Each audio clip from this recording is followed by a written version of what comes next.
কুরবানি ফ্যামিলির উপরে ওয়াজিব হয় না, মানুষের উপরে ওয়াজিব হয়। কথা বুঝেন না?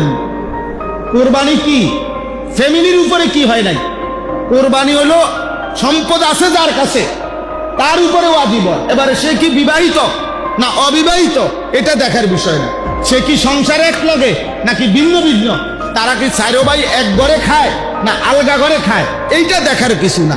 তারা কি বাপের লগে একসাথে নাকি ভিন্ন ভিন্ন, খোদার কসম এটা কোনো বিষয় না। ফোলাটা বিয়ে করছে না বিয়ে করে নাই এটাও কোনো বিষয় না। কোরবানি হলো সম্পদের হিসাব।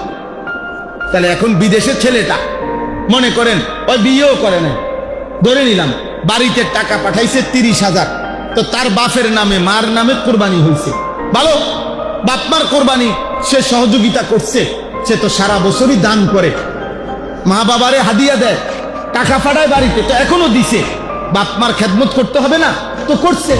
কিন্তু প্রশ্ন হলো তার কাছে তো ব্যাংকে তার নিজস্ব ফান্ডে 1,90,000 টাকা তার আছে কিনা, তো থাকলে তার উপরে কোরবানি ওয়াজিব নেই, তো তার কোরবানি কই?